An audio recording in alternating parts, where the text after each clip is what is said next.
it was so they gave me local anesthesia, and they built a little wall so your mind, because you're inquisitive and you're awake, so you won't look at what's happening. Yeah? So they built a little wall, and then you're just laying there, and they're all on this side of the wall, working on your leg, and there's a big one of those big aluminum pots, like that, bowls that they put the lights in, so they make it really bright. So I was laying there, just looking at that light, and what occurred is there was let's say the selfing got startled, and there was one of those pauses, but it was a very sweet pause. It was super drenched with peace and love and whatever. And in that moment of awareness of that, all history was released or erased, as if it never was so. So let's say you believe your 40 years or 50 years is like a whole line of chalkboards, and with all this chalk marks on it. It was erased so quickly, the very strong hit was, it could never have been real if it could have been erased that fast. All the thinking of 40 years, and the thinking of 40 years is now, but that feeling of history and time that the mind produces, this illusion, and it sort of feels like you've been here and all this, was erased like that, yeah? Like that. And most of the time when any of those events are, let's say an epiphany is given, there's really one of the biggest hits, there is no time. So right now, all the feeling of missing or frustrated or losing or longing, all of that will never be remembered. Seriously. It has no lasting effect. It just goes away. It's all a mental experience produced by the mind. It's no reality. There's just a freedom. And a freedom not from anything, because you don't remember anything. You really don't. I mean, there was no feeling of ever being here. So, this whole idea of, like a lot of people, I saw one teacher talk about it, and the lady got up there and they were interviewing, whatever, In the old days, some people had someone come up, and the lady was talking about her longing for the truth, and she had this longing, but it seemed like she always missed it. But the longing, you don't understand my longing for the truth and the disappointment in my life because I don't feel like I've acknowledged the truth when it was presented, the longing, and it's sort of like a bus pulls up and the bus driver says, get in, and you're sitting at the bus stop going, but the longing, no, get in now, no, you don't understand, I've missed the bus in the past, I know, get in now, no, the longing, it's that immediate, yeah? Yes? The longing is a mental experience. The immediacy of this is there's no one who's been waiting or no one who missed a boat or nothing like this. This whole thing will be forgotten as if it never happened. I've overdosed a number of times. Seriously. I've died like at least clinically 4 or 5 times this lifetime. And I'll tell you, there was no one hovering around. I'll share something with you. Here. In Buddhism, they talk about, some Buddhist practices are basically just getting yourself ready for the moment of death. So like that's the bus coming to the bus stop. Yeah, this is just the waiting for the bus stop. The whole point is to get on the bus when the bus comes, which is the moment of death, let's say. So, okay, so here I am every day, and the mental experience, the presentation of me as a self and life based on self-centeredness, has become dominant, and I'm in the habit of foregoing conscious contact and just relying on the mental experience, its interpretation of what's happening, yeah? And every day it keeps representing life to me, and not to me, but to, mind represents life, and there's a to me in that representing, yeah? So there's a to me in the representing. It's making up a sense of being a self in the representing. So it takes conscious contact and represents it as you somehow being the one who's in contact. And every day, in time, this whole little thing, you're believing that. So you're really on a time delay. There's something happening. You're not conscious while it's happening. And then the mind tells you what happened. Yeah? So it interprets. So it interprets a past event, really. Because by the time you get the interpretation, that's over. Yeah? So something happened, and then the mind reacts to it, and now it represents it. So it takes what happened and makes it into what it wants to be happening. So it's like playing God. So forget the moment, and it gives you an interpretation. So now this moment, you're in the interpretation, let's say, of the last moment. Yeah? And then the next moment will be the interpretation of this last moment. And so basically, you're missing every moment in a sense because you're in an interpretation. The interpretation of the last moment is filling up this moment. You're not conscious of this moment because you're in the interpretation of the last moment. Yeah? I'm not conscious of the next moment because I'm in the interpretation of that last moment I missed.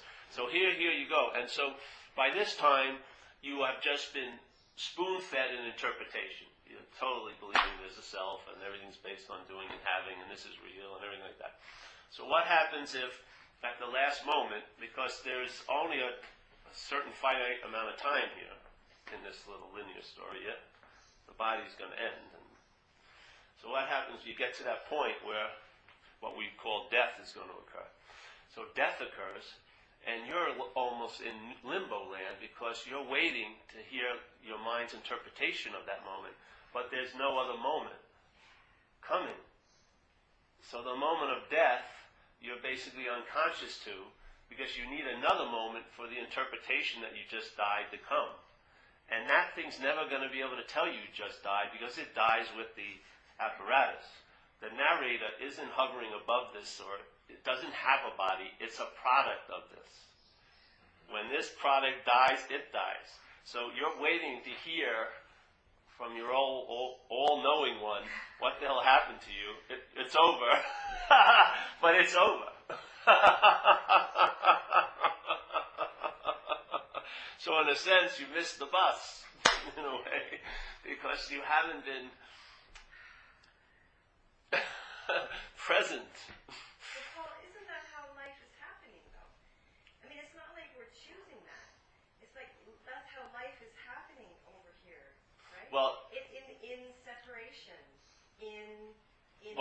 to you, see?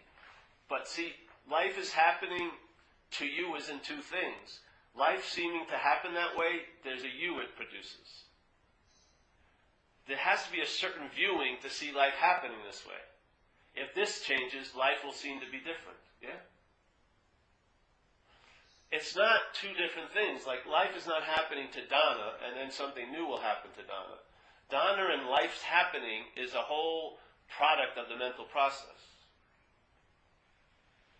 And so this is giving a lot of meaning to seemingly that. But isn't like life's process, that's a form that consciousness is taking? Well, it's not a form.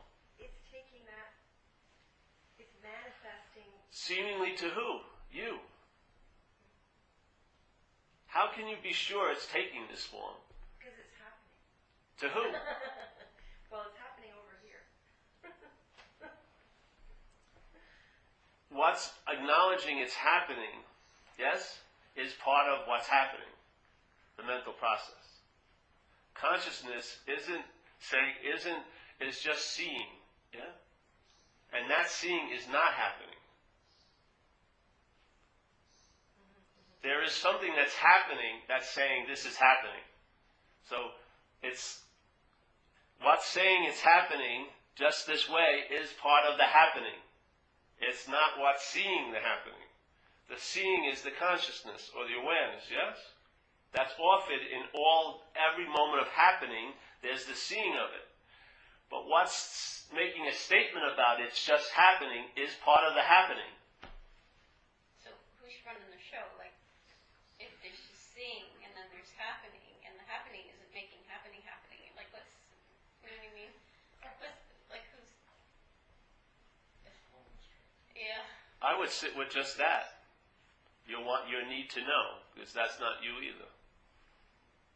That's just the need to know. The need to know has significance because there's a you that thinks it needs to know. Needing to know is just what happens here. But all of it's drenched in meaning by the mental process, which is just happening here, based and pivoted on being a self. Because when you go, what's happening here, it means a lot to you. It doesn't mean anything to what's happening.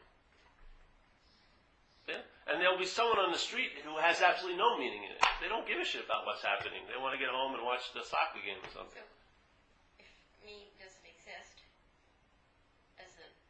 me doesn't exist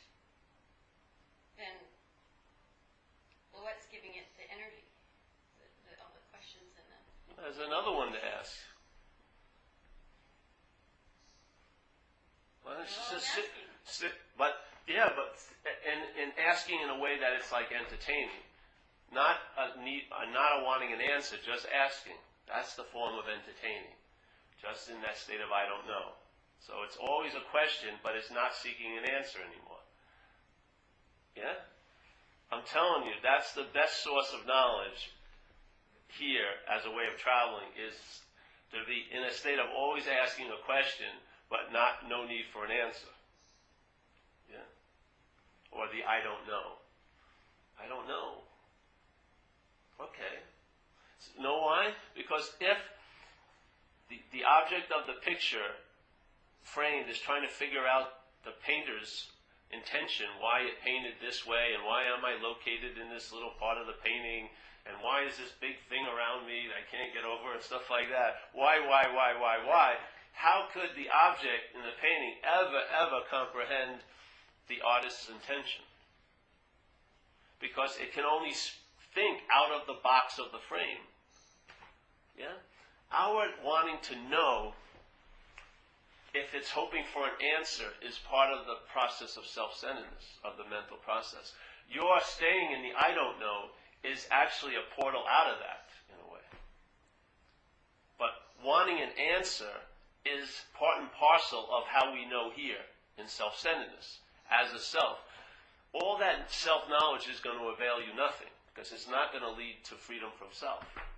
Like we say in recovery, self-knowledge avails you nothing. And people go, why is self-knowledging, how could that not avail me something? Well, if a knowledge is claimed by self, or by, let's say, you don't think it's you claiming it, but the system of self-centeredness is claiming all of the knowledge, yeah, then that self-knowledge will avail you nothing, because it will not lead you from the freedom of the system. You're wrapped in the system, within the system, within the system, within the system. Every escape hatch isn't an escape. It says escape. You think, oh, I know my answer's right on the other side of that door. Then you open that door, and you grab the answer, and then a giant question arises again. It's another ladder. This is it. This is the escape from the dream. That's the dream. There is no escape. I think there's a book called The Wisdom of No Escape. Yeah? The wisdom of no escape. For me, the wisdom of no escape, there's nothing to escape from. The best solution of being in of something is realize you were never in it. That's the best way to be quote-unquote out of it. You realize you were never in it. What we are really is consciousness, being conscious of. Yeah. The mental process is presenting what we are as an object being the one that's conscious. So Paul, this, becomes conscious, and it cannot see outside this limitation of identification. So all your questions are defined by the system, and so the answer also will be defined by the system. Self can't get out of self. It's the dilemma. A mental process, a product of it, can never possibly get out of what made it, because it wouldn't exist anywhere other than in disappearance. You see? It's not like Donna and Paul are going to leave here and have a sense of being Donna and Paul. There are only Donna and Pauls here in this appearance. If you left the realm of this realm called self-centeredness, the other realms don't have self as the center. There's no self. You want to leave here to go to a heaven. Heaven is the absence of you. Heaven is the absence of self-centeredness. Here only heaven and hell can appear. But true heaven, I would say, is the absence of the whole system of self-centeredness. Yeah? How could a product of that system transcend it and go to another totally foreign system? Because it would not exist there. Yeah? Self can't get out of self. So the questions is we're attempting to You ever see that old Twilight Zone where these people wake up in the bottom of a big bin, you know? One has a uniform on, one has a dress on, like a ballerina, one's got a clown thing, and they're all sitting there, and they're wondering how they got here and what's going on, but their identification's intact. They believe they're a ballerina and a clown, and they don't understand that's the whole situation. So they're like struggling with this, and they see this light, but they can't. The walls are perfectly smooth, and they're trying to climb up, and they fail miserably every freaking time, yeah? And they're all bemoaning their life, and they think about their past life. I was just performing in this big show, and how did I end up here, and who are you, and what did, I was with the circus this week, and the guy goes, I'm a captain of a boat. What happened? Now I'm in this big thing, and they hear stuff, and they're looking outside, and they're trying to get out and trying to figure it out. What the fuck happened? It's impossible. Self can't get out of self. Then they realize the thing lifts, and you see their dolls in the bottom of a big bin, and there's a Salvation Army. They hear this big bell every once in a while. Boom! What's that? It's the end of the world. And there's a guy ringing the bell asking for donations for Christmas. And these are dolls that were thrown in there. But the doll has taken itself to be a subject and is trying to figure out, it cannot possibly entertain. It's in a bin with dolls. It just can't get it. So the sound is like an earth-shattering event. What's that sound? And what's that light? And what's the... yeah.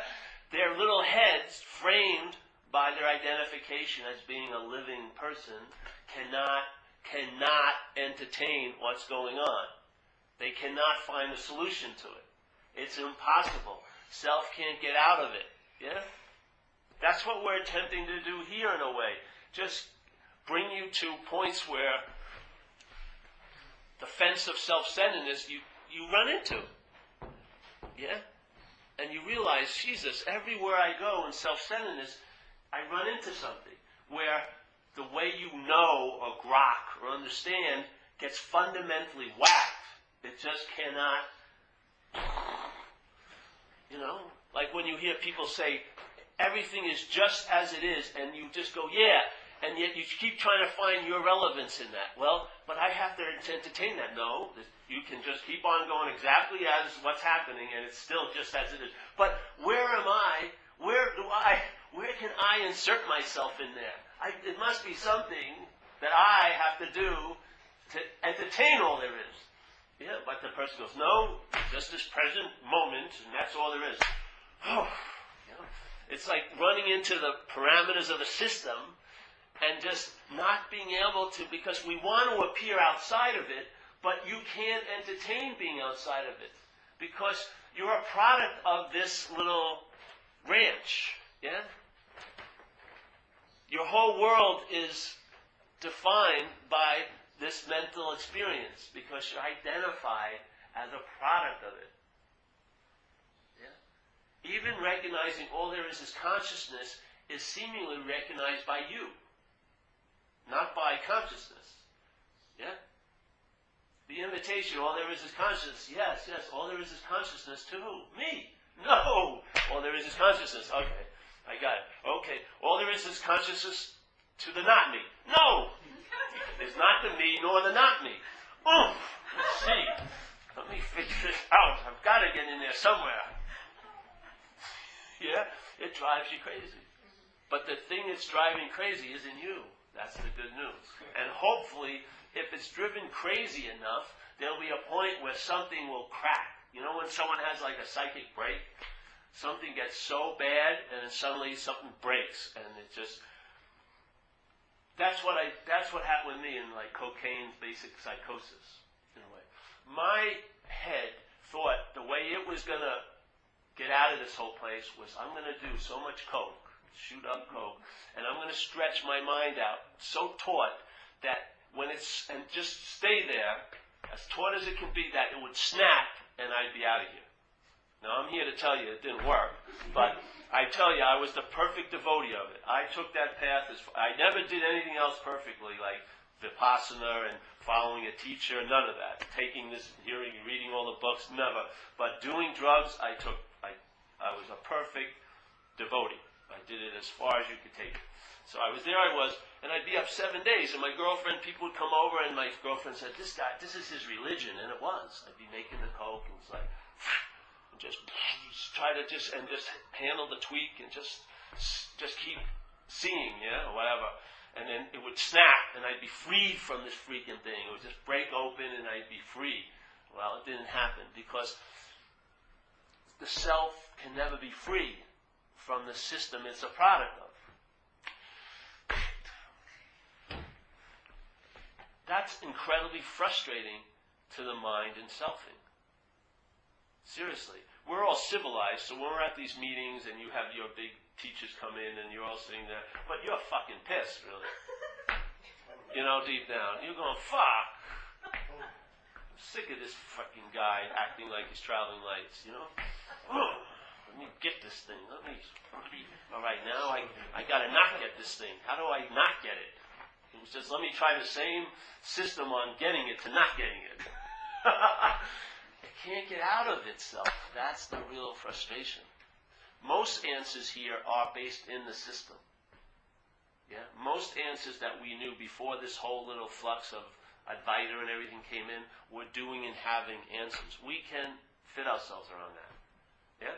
That's manageable. I can understand a guy or woman having something I don't have that I want, and them telling me if I do and have certain things, I can pretty much, usually they make sure I know I'll never get there, but I'll get somewhere close to there if I do this, And then I can join with others and magnify that attempt, so I get together with other people of like mind, and we start living a life of a certain practice. That's manageable in mental experience. It is.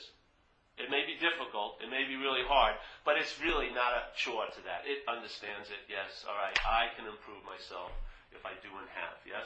If I do different things, I will be better. It's totally self-centered, that's totally okay. Then there's a message comes around that you have absolutely nothing to do with it. Everyone's excited about that message, let's say the first year or two.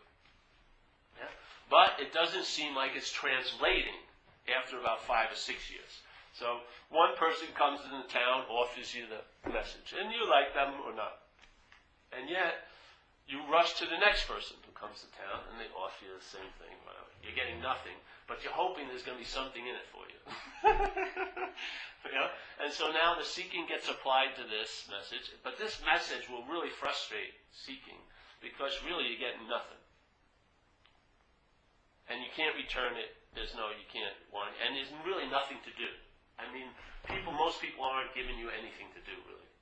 I'm not saying, that's why these are difficult for me, these 4 hours, because you really don't need 4 hours to entertain this. It's just a second. But I'm happy to do it. It's fun to get together. Yeah? But there's no purpose to it, really. If you don't get it the first hour, you're never going to get the 4th hour, nor are you ever going to get the 80th hour, because there's nothing to get. That's the message. And that's what infuriates the mind and self. Because, Jesus Christ, I don't know any other way. I can't entertain I am it, because I'm already entertaining I'm something already. It's difficult to do two things at the same time. So I'm entertaining, the mind is entertaining I am this, yes? And now this wants to entertain it something other than this. But how it's going to entertain it is as this. Yeah? So here I am entertaining things as this. Someone comes in and gives me a new message. You're not that. So now I'm going to entertain it as this, that I'm not this. Very frustrating to the thising. It is. The selfing, you may like it for a while, and then you get through all the books, and then maybe what's-his-name comes out with another book, and, you get into it for a while. But really, it just becomes like everything else. Most of you probably met every teacher, or you've read a lot of books, or whatever, or Eckhart Tolle, and everything like that. And all different takes, and then other people have different opinions of those people, and it goes on and on and on. But it gets to be the same old in a lot of ways, yeah? The self-centeredness reigns supreme, because there's an identification as the mental process.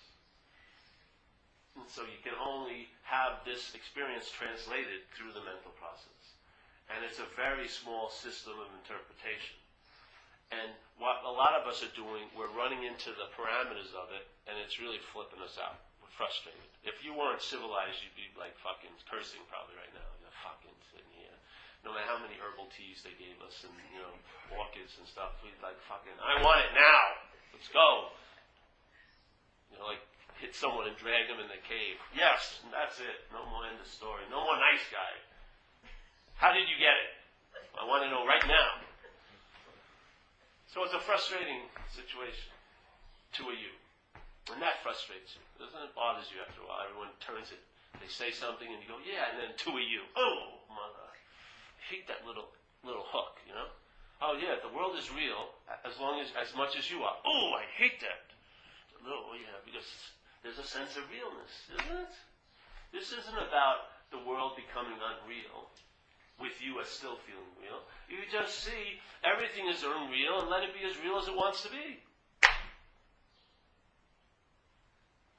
There's no need to make it unreal or to make it real. Let it appear just as it is because it isn't. What's the big deal? But if it isn't to you, it may be an effort. Yeah? You're trying to make something appear as if it's not real because it isn't to you, which is, this isn't real. This is a waste of, I'm not going to say it's a waste of time because time is going on. But we're just attempting to bring enlarging all our lenses so that maybe we see a bigger aspect of the picture. Yeah, because you are conscious, so you can become conscious of the limitations of self-centeredness. You can. Now, if you see that could, and the possibility is always available, it can shock you into a real, like a deep disappointment because you really want to know things as you. You really do. People really want to be here to get it. They really want to be the one who gets it. Yeah. And maybe it hits you and it's almost like a fatalistic hit. There's really, really nothing to do, and yet there's no one to stop all the doing. Yeah. I'm getting there's nothing really to do, but the only way that can translate to a mental experience is more doing. Yeah. How am I going to do non-doing? And so every time you feel like you've come to the end of it, it shows another layer of the selfing. Yes? Until hopefully, after you've seen enough layers where you finally feel like you're out of the realm, and it's shown to you to still be a layer of that mental realm, the no realm, then something can occur where there's just an exhaustion, I don't know what, and the emphasis just shifts. The emphasis, the living, like, hold of attention switches from self to context. And then you'll see what happens. For me, the great benefit of the sense of being here is what senses it's here travels lighter. You know what I mean? It's like But if nothing else, isn't that what happens to everybody who comes to talks like this? Is that they do leave with a sense of being lighter. yeah, So, we're all successes. Yeah. Maybe that's the point. Because really, I don't believe truth has any value other than here. Because here, that can seem to be untruth. And if there seems to be untruth, then untruth will be able to have a meaning here, which could be suffering. So truth can relieve you of the untruth's meaning. Yeah? This will stop suffering. Because you'll realize you're not the sufferer. And to tell you, really, when the emphasis on the mental process as being the supreme activity, what a freaking relief.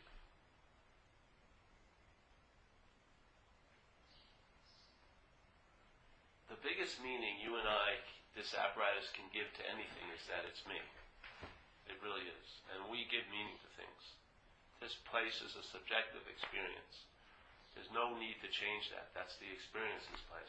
It's subjective, yeah? So this apparatus is giving meaning to everything. The biggest meaning it can give to anything is that it's me. As soon as it gives that meaning to a product of a mental process, then our whole framing of our experience here is by that mental process. We're living in and as and of that realm. And there's no escape from it as what we're taking ourselves to be. because we're a product of it. Part of being in that realm is a desire to get out of that realm. Yes. But if that desire is held or had by the self, that's part of being in the realm. Yeah. And all the hope and all the experiences that you feel have demonstrated you out of the realm only seem to be trophies on the mantle of being in the realm. Yeah.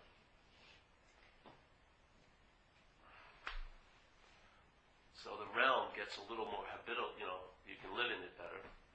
Yeah. But still, the bondage to self is the supreme meaning giver. Yeah. You're giving everything. All the meanings that you can know with the mechanism that you know by will be products and defined by the system they're from. That's why in that system you want an answer to questions, where in another system the question that is the state of openness. I don't know. Yeah. Here, that state of questions and self-centeredness is a need to know an answer. But you notice when you get your answer, does it actually do what you hoped it was going to do? It just, no. It causes you to question more and more answers and more questions and more answers. And in self-centeredness, that's what happens. Everything is, there's two sides of every coin. You can't cut it, how many times you cut a coin, it's still two sides. So every answer has a question, answer. Just like problem, solution. You believe there's a problem. Even if you believe you're the problem, then there's a solution. Then there's a problem from that, obviously, because now you feel you're not getting it. And then there's a solution to that. Just don't go anymore to meetings, and then you still don't feel that great, and on and on. So the problem isn't a problem, it's the problem solution. It's the coin of the realm of mental experience, of duality. That's what we want to recognize.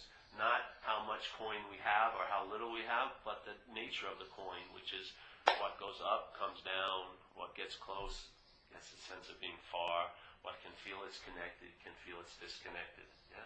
What feels it's attained something, can entertain it, will lose it. It's just the way it goes. You cannot change that movement in self-centeredness. When they're seen that you're not the center of that system, there's no need or desire to change the movement. It loses all meaning that it has now, because the you is its primary center. That's the biggest meaning, and all the other meanings are generated by that meaning. Yeah? What's really important to you is more about you than the importance of that. Yeah? Surfing has an importance to me. Surfing isn't important in the sense, it's important to me. For a lot of people, surfing has no importance. The importance of surfing is based on me, not on the surfing. So the importance of everything we're taking so seriously in the system is based on the center. If you see you're not the center, then the meaning that you've been taking to be real will change. Yeah? You and I are participants in this event. You and I are giving tons of meaning to this place. Our minds are entertaining separation as real. It's our minds that are making this appearance seem real at all. The appearance is not. The appearances are just an appearance, but to us it's real. Just like today, this can be a problem, but tomorrow it isn't a problem. Then today it is a problem. The next day it is, based on my condition, how I'm feeling. Yeah? Everything is like that. One day the woman's the love of my life, the next day I'm trying to avoid her. Just don't feel like seeing her the next day. And the next day I really want to see her. What the hell? If she was a solid, real object of wanting to be seen, then why am I not wanting to see her all the time? Everything is meaning. Layers and layers of meaning. Mental realm. Meaning giving. An object taking itself to be the subject and making a realm where it can play God. Yeah? It's a real big problem if you're in that realm as you, and then if you're not, it's not a big problem anymore. So was it a problem? No, of course not. It's the meaning you give it. Yeah? You don't don't think meanings are still given when there's no idea of you. There's never been a you. There's just meaning being given constantly. But the you, if that you is there, that's a very strong theme of meaning giving. So you're going to get a certain type of meaning. But when the you is identified as you, there's still tons of meaning being given, but they're different meanings. Yeah. Like something that was really important to you may not be important to you now. What used to be really important, not you, you know what I mean, the language, is now important. Like in recovery, we say you will lose interest in yourself and your little plans and designs, and you'll gain interest in others. It's just what happens when the mind shifts. What happened? The meaning was all about me. Now it's not so much about me anymore. And therefore there's a freedom. From what? Me. Yeah. I watched a clip of you the other night, and you were talking... A clip of me? Yeah. Just a small little bit. Yeah. And they were talking about how to get out of self-centeredness was to serve others. And that's a good way to, at least you're... And I found that for me, that would be is helpful, because I found that when I'm serving others that I'm cool, I'm fine. And so for instance, I have my daughter 3 days a week, so I'm serving others and taking care, and if I'm taking care of patients, I'm fine. I'm happy. And then if I'm not busy taking care of my daughter or patients, then I'm flipping out of it. Then I'm kind of all back into myself. And so yeah. So what's available for me, because in recovery, service is the main linchpin of it. We have a triangle, in recovery. One side of it is unity, which means common purpose, yeah. Then the other one's recovery, which is getting, recovered from the disease of alcoholism. And the last one is service. So service is very important for an alcoholic. The alcoholic mind, service is one of its best herbs, yeah. If you take the herb of service, you'll get relief from that, like the kidney deficient, yeah? It's because the disease of alcoholism is in the apparatus. It's in the mental part of the physical thing, yeah? It's not in the blood system or in the, you don't have a tumor. You can't take an x-ray and see it. So it's in there. So my experience with this over the years, because I did a lot of service when I first got into AA, and it was amazing because whatever condition I was in, we had these things where we go into institutions to bring a meaning to. I went to the lowest rung of the ladder of the detoxes in San Francisco called Ozanam, very intense little place. On the bottom floor, people who just wanted to sleep it off, they had just mattresses, yeah? And if you showed a desire that maybe you wanted to start thinking about recovery, you could stay for 3 days upstairs, where they would direct you to a program or something, yeah? Have a chance for a new life. So we'd go there once a month, and no matter what condition my mental condition was in, after about 10 minutes, I'd be in a much different condition, and I'd feel great gratitude, which is a lovely thing to have an experience of here, when you're grateful. And so I would be grateful, no matter what, something, because I did it for 12 years, yeah? So I was in all the different types of mental experiences you can be in, like my girlfriend had just left me, or I had no money, whatever. I'd go in that room, after about 10 minutes, there would be a total shift. I'd get out of myself, yes, whatever you want to call it, the act of getting out of self, and I would be filled with something other than the mental processes. So after years, I saw, because I like to look at things, yeah, my mind's curious how actually things are happening, because I believe this dream is a structure, it's constructed. Yeah, you can actually see the blueprint of it.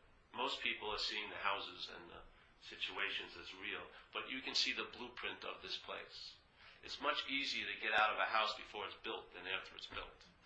Seriously, yeah? So most people are in what you would call a consequential level here.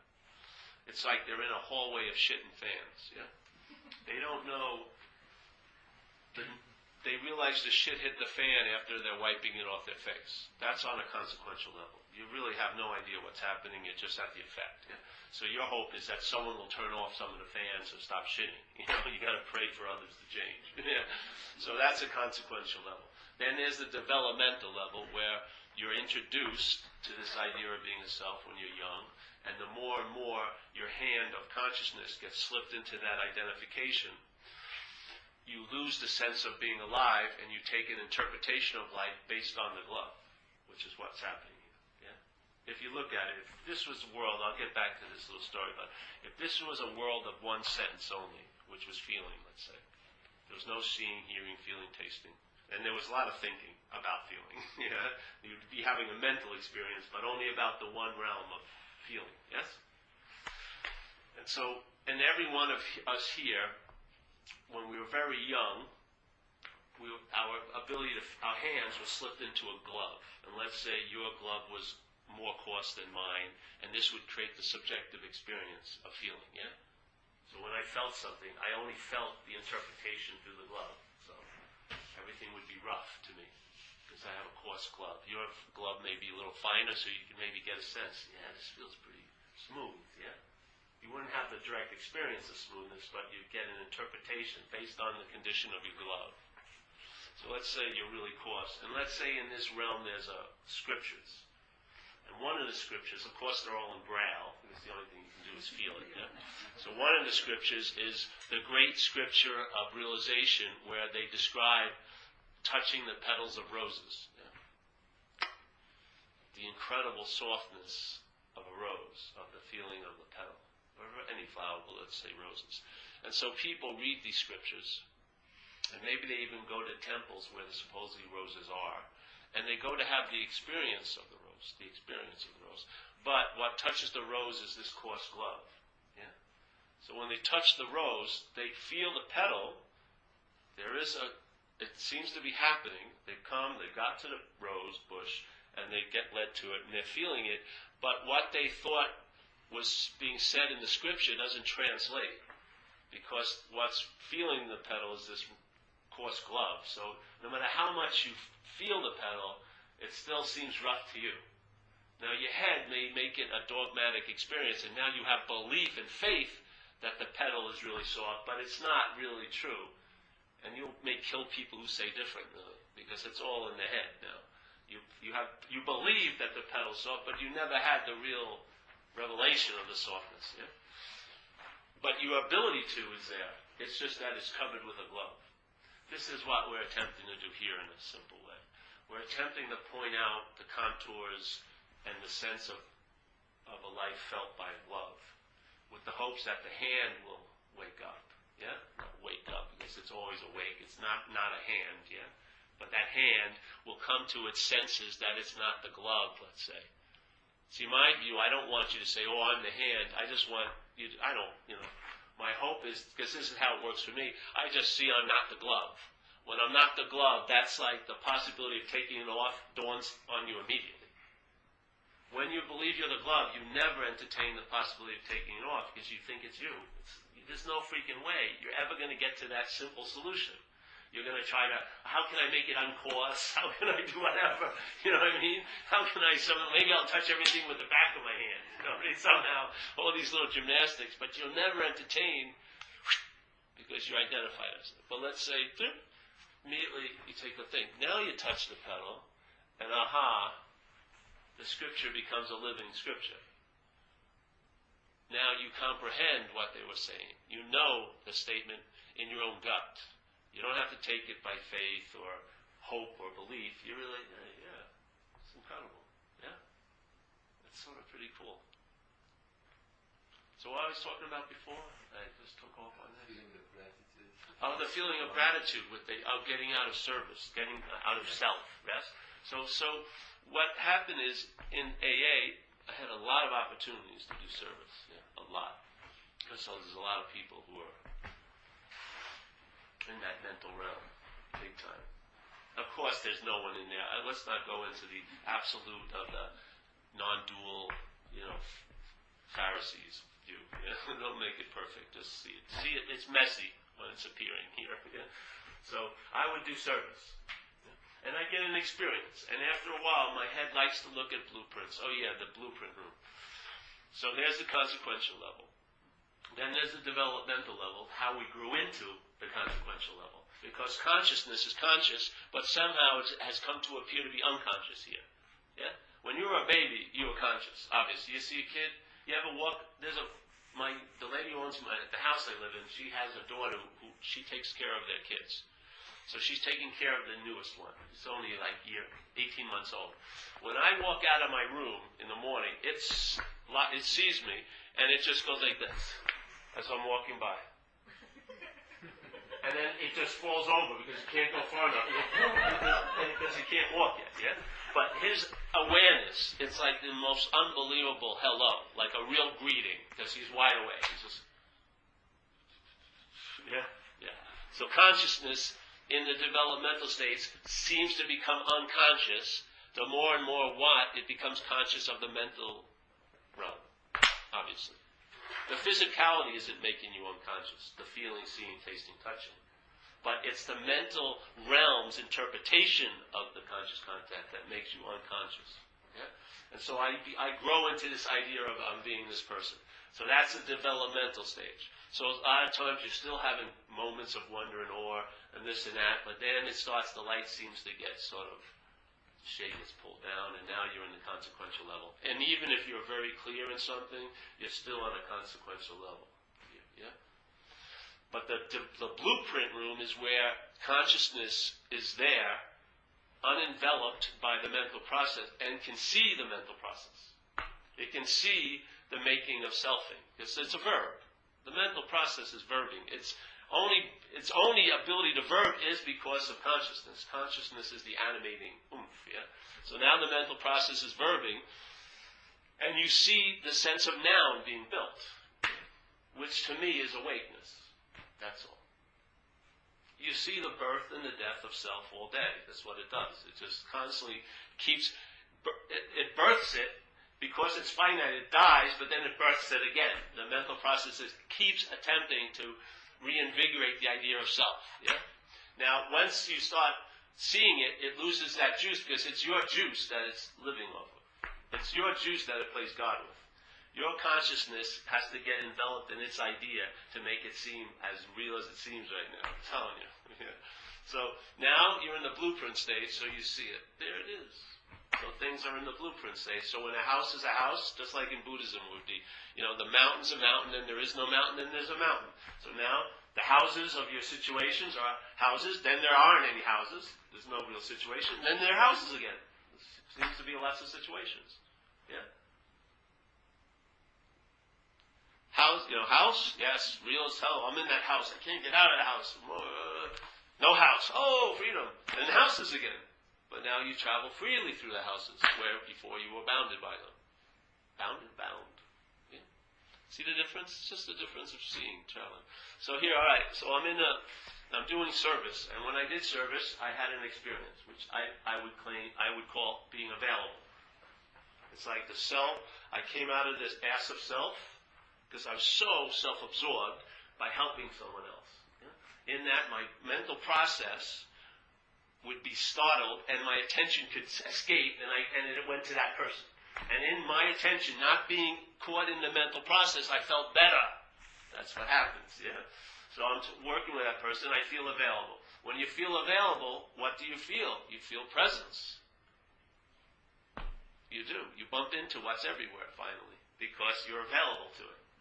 When you're in the mental realm, because it presents somewheres, it can exclude you from the fact of everywhereness. It really can. Only in time, but it can seem to exclude you. That's its illusion. Yeah? So there I am. I'm feeling available, and I hit the presence. I sense the presence. But the system of self-centeredness would re-up and go, oh, I felt really great when I was helping this guy. Yeah? Or I felt really good, so I'm going to get another commitment. Well, it's all well and good. But it would all still be claimed by selfing. Until one time where, when the presence was revealed, I saw it as me. I was seeing from the presence, not from me having an experience of the presence, but that's all there is the presence. And if that's the case, then I'm available. Yeah? Because what can be more available than presence? It's not past tense or willens, it's presence. Yeah? So it's totally available. And I believe when you're available, that's being of service. Now, there's two ways of looking at it. You're looking at service as an experience you have, which will cause you to feel you're out of self, or I look at it the other way, which is There's presence that's available and is of service all the time. I like that much better than an infrequent experience based on what I do or don't do. I'd rather have it be a state that's not based on anything I do or don't do. I want everything that's really important to be out of my mental process's hands. Because if it isn't, you know what it does. Your most cherished feeling of freedom given over to that will be a form of bondage. You'll be going to this person and that person, trying this and trying that. It's insane. Just like when you were a kid, you had a natural feeling of liking. And then as you got older and into the glove, liking was always analyzed until it was dead. Oh, do I really like her? Should I like her? What's going to happen if she says no? It was fucking, you can't take a shit or get off the pot. You're just stuck in the middle, you know. That's not attractive. Yeah. You said something, I was watching, and you said something that really hit me, that when misfortune happens to us, when bad things happen to us that we think we don't deserve, Yeah. we feel resentment. Yeah. And when good things happen that we think we don't deserve, we feel gratitude. Yeah. That really hit me, because I used to feel gratitude, it was a high for me. Yeah. That was my high. Yeah. And I found it's not like that anymore. And I've been going over it, and, why isn't it like that anymore? And I think there's no question of deserving anymore. I think deserving is laced with judgment. Yes, yeah. And, So you feel like you deserve it. Or that you don't. who deserves anything? Like, Yes. what does that even mean? What happened with me with that? Yeah. That's a segment of recovery in our big book. It says that because this is a disease of the mental process. AA has a very good view of the mental process, to my view. Better than most things, most spiritual books. Much better for me. Because it's been in the gutter of the mental process. It's got a sense of what it's really like to wrestle with it. Not when you're eating bacon or this and that. I mean, when you've had a bottom, there was no out. There was no observer saying, oh, this is just a bottom I'm having. You were totally encased in that mental experience. I was. There was no way out. There was no escape. And that shifted everything. When there was admittance, it was just a final admittance. I'm fucked. And I've been fucked for quite a while. But it dawned on me, I was thoroughly fucked. And something stopped, my whole life changed from that moment. And I'll tell you, I was in a trailer park, sitting with a guy I didn't know. I was drinking Royal Gate vodka, which is a very cheap vodka. It's about 80 cents a pint. And I was pretty much, I had no money, and that was becoming a constant state. And that's a drag if you're a drug addict. It's really a drag, because you really want something you don't have, and you're not happy about it. No matter how much socialization or civilization you went through, you're ready to rip someone's throat out. Really, you're just flipped. So I was in that state, and I was drinking with this guy. I was looking at him. I didn't know who he was. I didn't even know how I got there. But we were waiting for a mutual acquaintance. Hopefully he'd have money. So I was looking at him like this, like I'm looking at Donna. And he had a big bulbous nose and varicose veins all over his face. And I had a real recognition that he's a bum, And then I looked at him, and it looked like he was looking at me like I was a bum. And for some reason, it was just a regular day at the office in that lifestyle, something occurred, a moment of clarity, we call it in recovery. And it was almost like a portal opened up, and some news broke through the denial. And the news was, I'm screwed, literally. And everyone who knew me knew I'd been screwed for quite a while. But it was news to me, literally. It hit me, and it stopped the selfing. It startled it into submission. And a pause was forced on me, really, because I was the expression of that momentum going down. And I was just constantly spiraling down with a lot of force. My life going deeper bottoms. But that whole movement of selfing stopped, and I was just sitting there stunned. I didn't know what to do, and I didn't do anything, which was great. Because usually when I didn't know what to do, I did something, which caused a lot of shit hitting a lot of fans. So I was sitting there didn't know what to do. The pause hit me, and it just crushed me, literally. And I went out to the phone. I called a program I'd lived in for 2 years that I'd left 10 months before. As soon as I left, I started to drink and use again, and I ended up 10 months later in this trailer park. And I called them, and I graduated from this program, 24/7, 2 years, Delancey Street. And I asked if I could come back, and they said no, because they had been getting my newsletter for the last 10 months, and they knew that I'd been going out, and they said, you can come back in about a month for an interview. That doesn't mean you'll get in, but we'll interview you again. So it was really crushing, and I had felt a sense of honesty I hadn't felt, and I said the first honest thing I said in 10 months, and that is, I don't have a month. Yeah. It was just obvious. I just knew it was going to be terminal. It was just not. So I said, I don't have a month. So I got off the phone, and a girl came. I called up a nurse who I used to go out with. Many people in my condition go out with nurses. It's a strange little thing here, coincidences. So I called up this nurse, and she had partied with me quite a lot in the past. But I sounded very humble and beaten, you know. And I asked her, can you come up and get me up, take me back to the city? It was about an hour and a half from the city I was at. I was in Calistoga near San Francisco. So she agreed, and she drove up there. And then an hour and a half, I had a miraculous self-centered recovery. I wanted to get loaded again. Just forgot all about the moment of clarity. I got in the car, and I started trying to talk her into buying a 6-pack of Talls, beer and pops of Coke, get the dirty magazines, rent the hotel room. But she had followed that equation with me before. I don't think it had been that satisfying for her. So she said, no, we're not going to do that this time, Paul. And she made a deal with me, similar to the deal Delancey Street made to me 2 years and 10 months before, which was, I wanted a place to stay. And so Delancey said, yeah, you can stay here. You have to make a 2-year commitment. But I had. She said, you want a place to stay? And I said, yeah, I do. And she says, you got to go to a AA meeting. I thought this was great progress. She's asking for 1 hour. The last time I had this deal, I made a 2-year commitment. So I said, yeah, I'll go. So she took me to my first meeting, and my whole life changed from that point on. It's been 22 years now. So just 5 minutes of entertaining that portal, a solution came out of there that changed my whole little action figure destiny here. Why not if you turned around and looked at that with your attention? To me. So that's what sort of happened. I was introduced to recovery and the principles they have, and after a period of time, I was introduced to another message that you hear here, Advaita or whatever, and I didn't attempt, but it was obviously an easy thing to combine the two, to start seeing, and then something shifted, and I didn't see myself as a self anymore, and then I actually recognized the true problem by the solution. By recognizing that I'm not a self, I realized it's identification as a self that's the true problem people are having, especially in alcoholism. They're totally entrenched in a product of a mental process. They're not here at all, literally. They're the most disassociated from the body you'll ever see. They're totally in a mental realm. And there's a lot of suffering in them.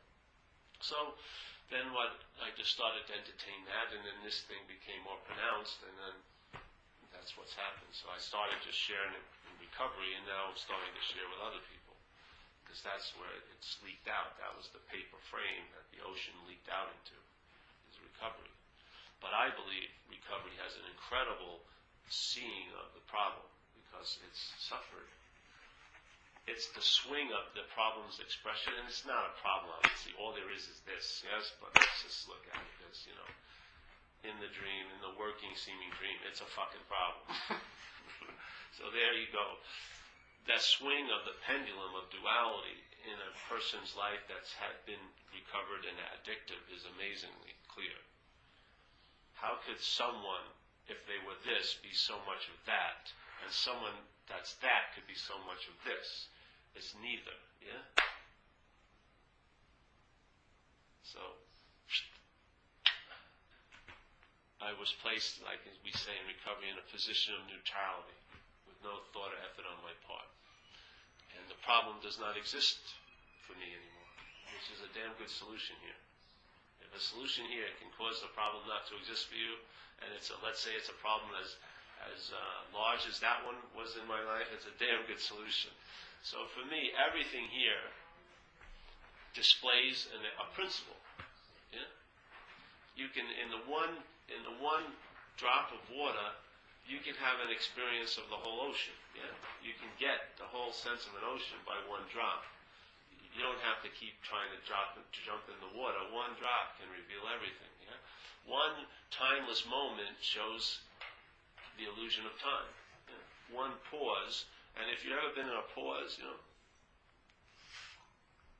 it has a real feeling. There's no time involved in it. It's an infinite moment. One moment here can have an infinite amount of whatever. Yeah? So here, in a way, most of us are living as a product of that mental experience. It's like a helmet we're wearing. And its air is anxiety, really, because it entertains the importance of time so much, the future especially, and it can't help but frame the future with the past, that it's locked in its own little world. And now you are in one of its great suffering points. You want to get out of what you can't get out of because you were really never in it.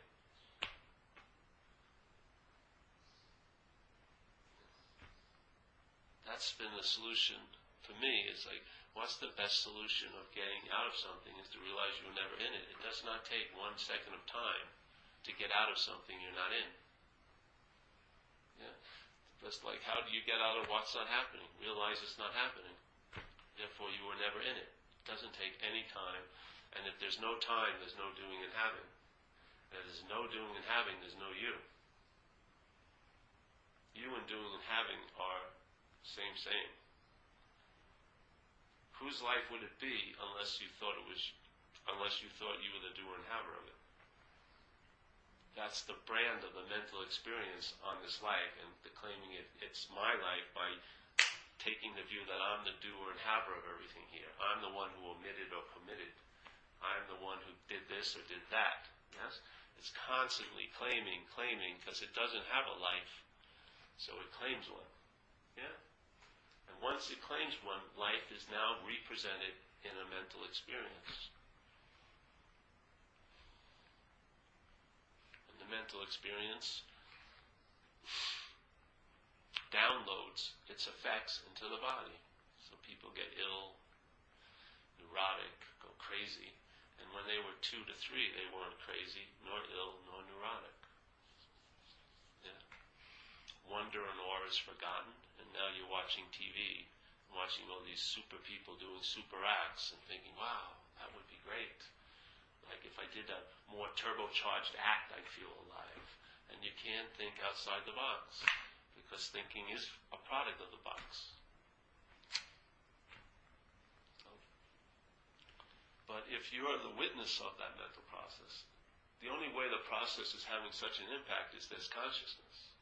Consciousness is the light. It's like here. If you were in this room and it was nighttime, someone turned the lights off, what would happen? A lot of problems would ensue. Yeah. If I wanted to go to the bathroom and I wasn't familiar where it was, I'd probably bump into you, and then maybe I'd hurt you, or I'd hit my knee on a chair, or I'd have an accident because I can't find the bathroom, or whatever. And so all these problems would ensue because we would take the darkness as what's so.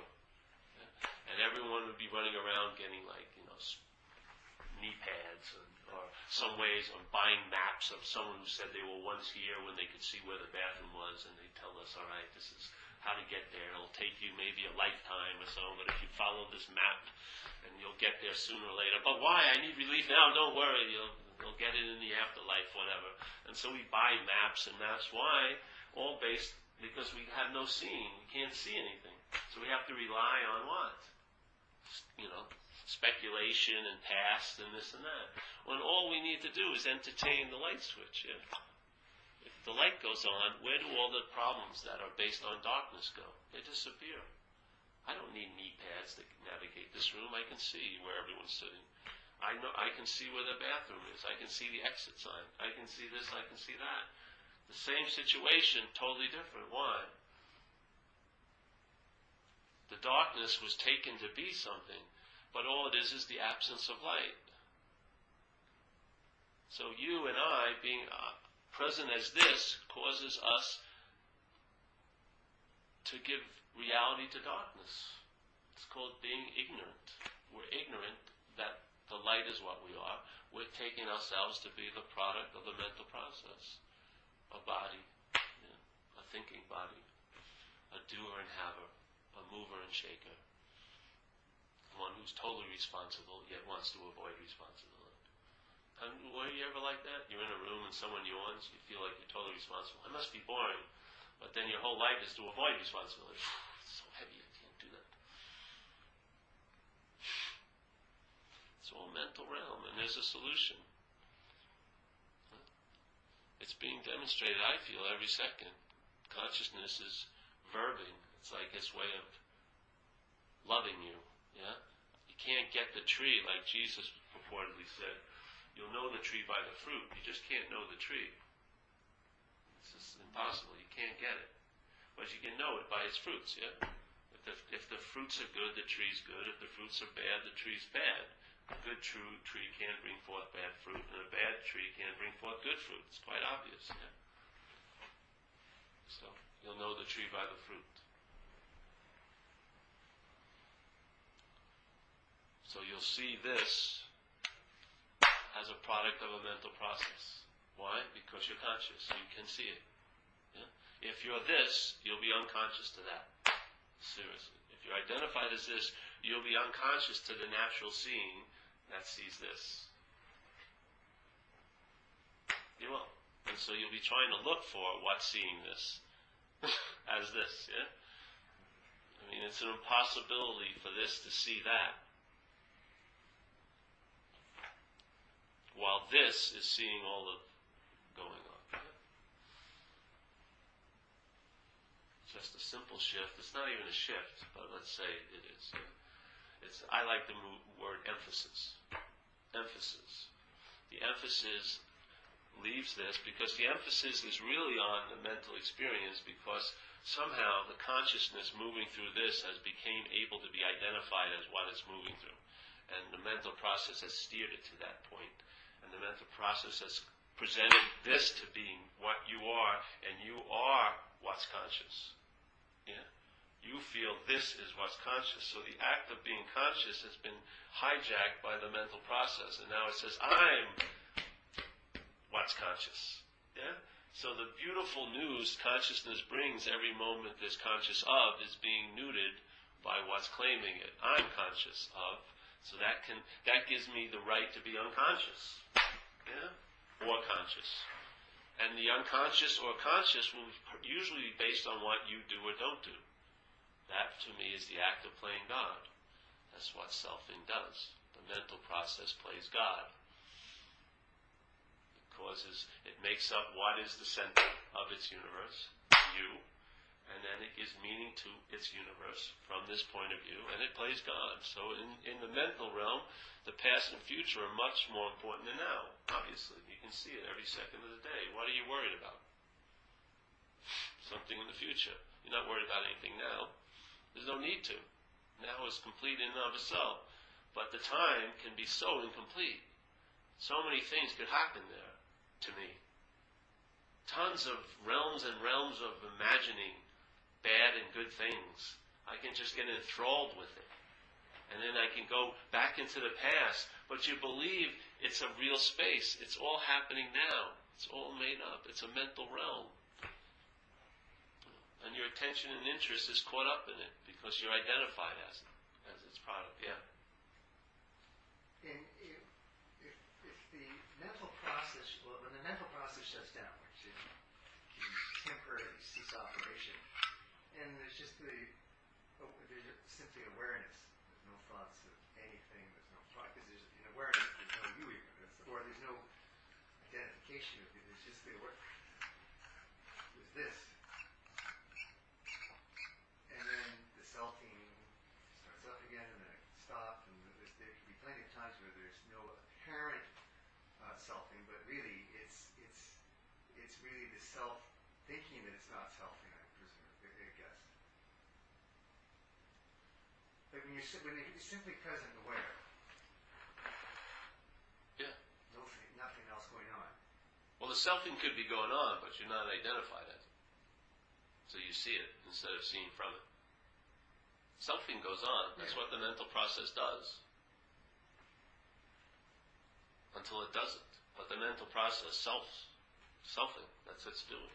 It's verbing, selfing. Yes. But if, let's say, there's a break and there's no seeming, the selfing gets startled into submission, let's say, and there's still something going on, I would say you're that, which continues to go on, not what can stop and start.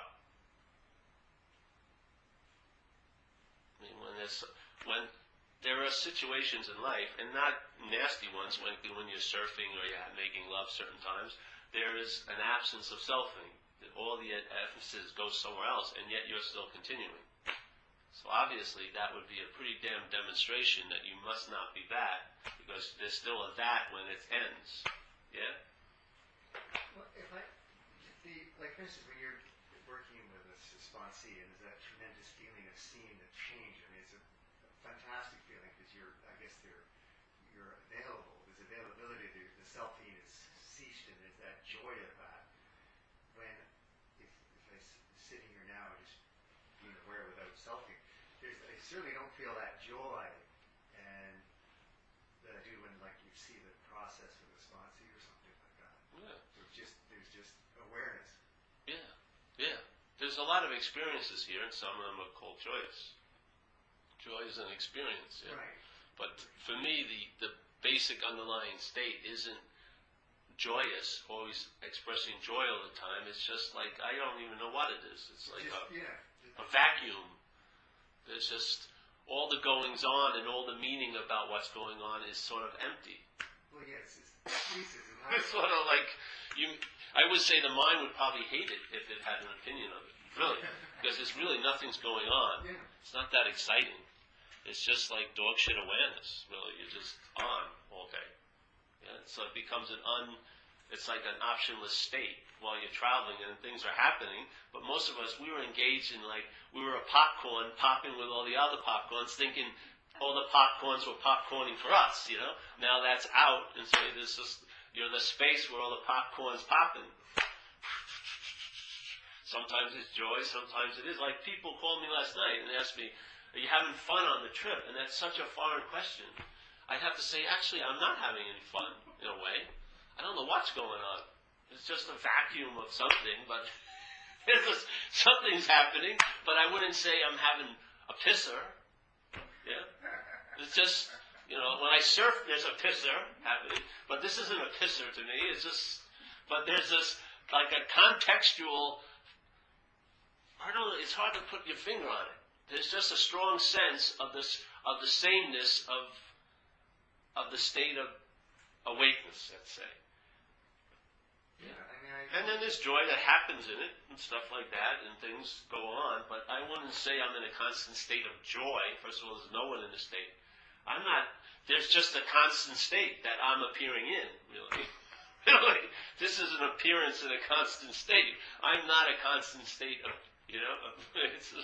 This is an appearance, and the constant state is witnessing Pauling.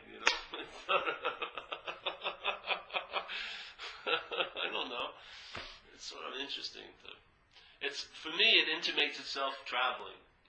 And so sometimes you can't put your real finger on it. But after a while, you get it, because in time, there's an appearance. And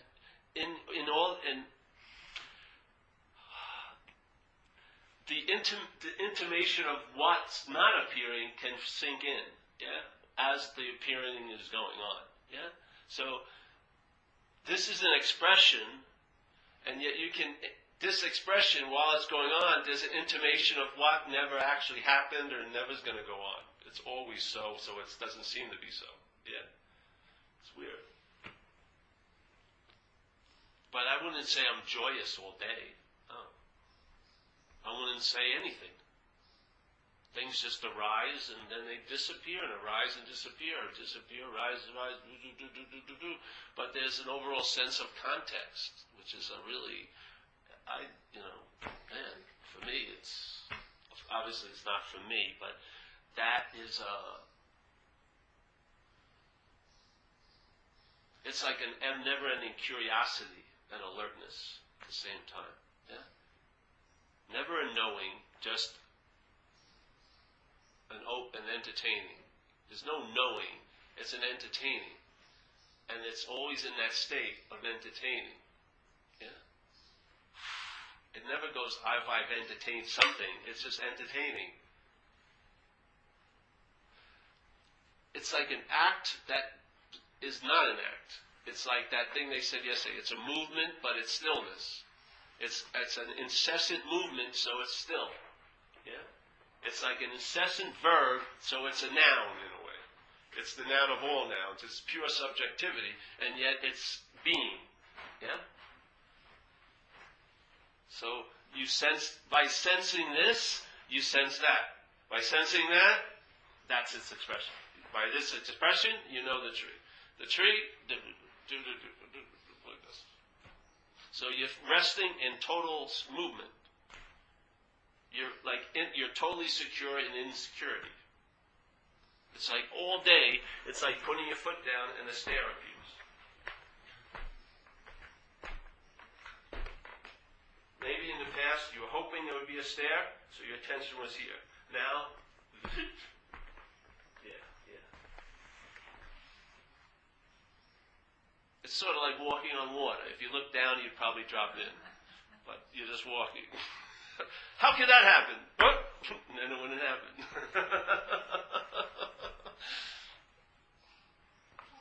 Yeah. I'm curious about the relationship between like selfing and conditioning and like just joy, like arising, sort of like.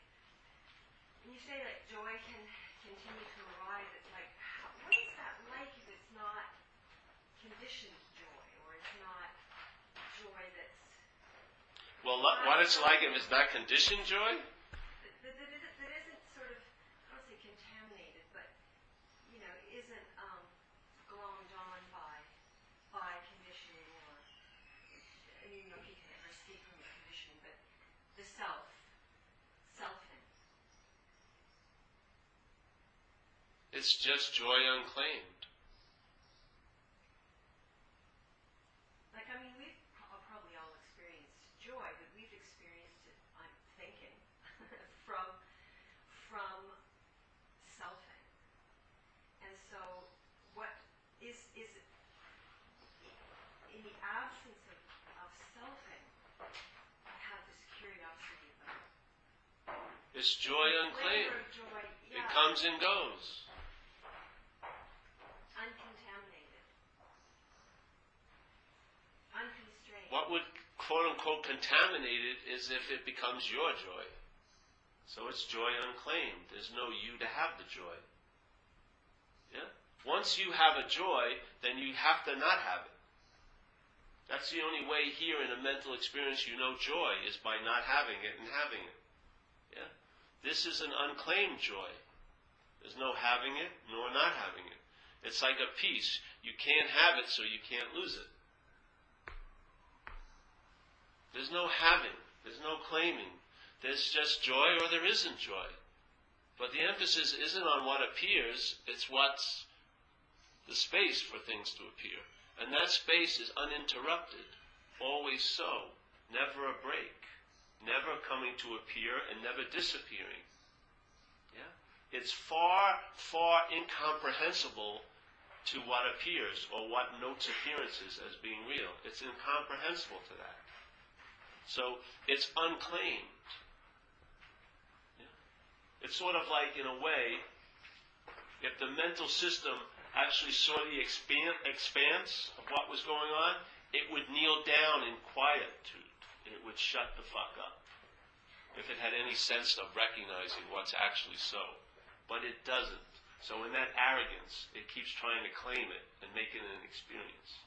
But the wonder and awe of that space would put any person here on their knees, yeah, if they got a sample of what it's like, unclaimed by self. It would stop. It has the potential to stop anything in its tracks. It's incomprehensible. All all that, if you believe you're in a posture, the posture for me is entertaining. That's the only posture that is appropriate in my view, is entertaining.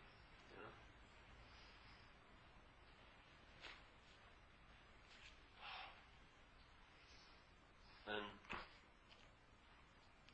it's like it intimates whatever it is to whatever you're not. Let's put it that way. Through the vehicle of what you are. Yeah? So whatever it is, through the vehicle of being conscious of, intimates to what you're not, what it is. So your mental process gets put in place, so to speak. You see that it's a mental process. The snake may not change its nature. That's its nature. A mental process represents here. It thinks. It attempts to know. It attempts to understand. It attempts to define. It attempts to separate and partition because it's structured dualistically. It's a binary system. Either or, yes or no, right or wrong, love or hate, good or bad. And it can't comprehend anything other than that as that. Yeah. So consciousness, the tree, is demonstrating its fruits through consciousness of. Yeah. So the intimation occurs. If every act is preceded by being conscious of it, what is that preceded by? The bringer of this whole seeming experience, what is bringing that? All that can be done is entertaining.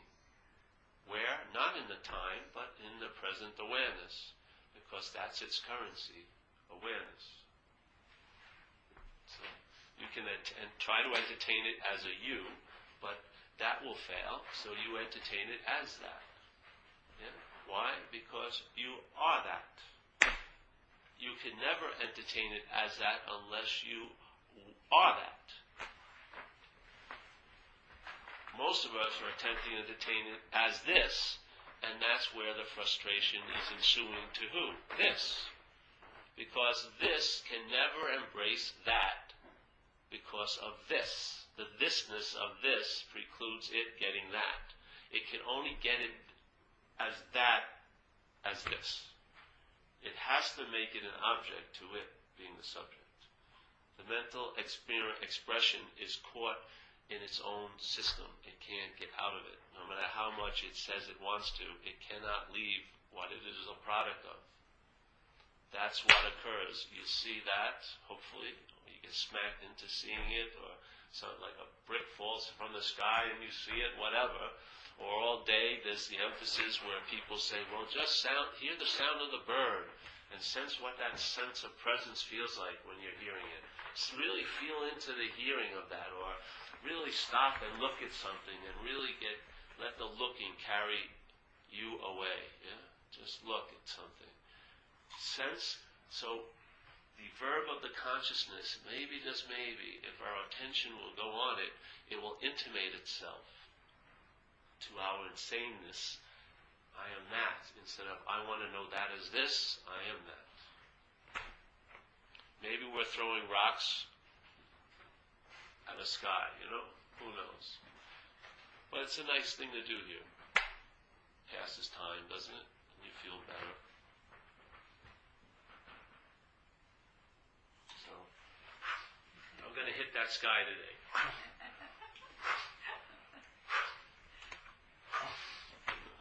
They come down, hit you, and maybe that wakes you up. Oh, there you go. I'm going to hit that sky. The sky doesn't need to be hit. You do. Oh, wait a minute. Hey, I'm the sky. What the hell?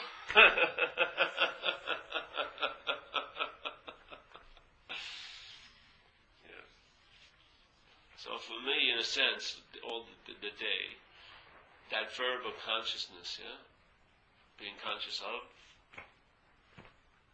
is like the touchstone.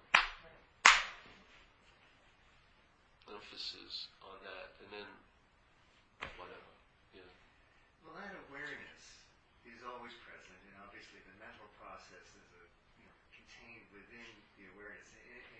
In awareness, there's nothing you can say. It's state of conscious of. And so that is very evident. That's very obvious.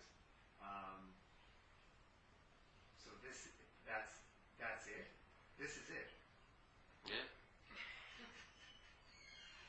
I mean, that's very simple and obvious. But I guess I was thinking, well, But is when the world starts. Have you ever noticed? yes. When you say but, the world begins. But, yeah. But the but arises in that too. I mean, but it's so identification. That aware. Okay, well that's right. It's obvious, but it's obvious that this is aware. Awareness precedes the awareness of this. You have to be aware to be aware of this. But it doesn't feel like it's the the essence that. Or, To who? yeah, you see, there you go. Okay, that's it. So again, Yes, you're see, bringing the process. no matter how far you want to go this way, it always brings you back to this. Yes? Yeah. And when it finally gets brought back to this, and you're not this, that's that. Yeah? It's always going to keep bringing you. I don't care how far you attempt to get to it and get to the outer fences of self-centeredness, you're defined by it. And it brings you right back, and then, yeah. See? What would happen if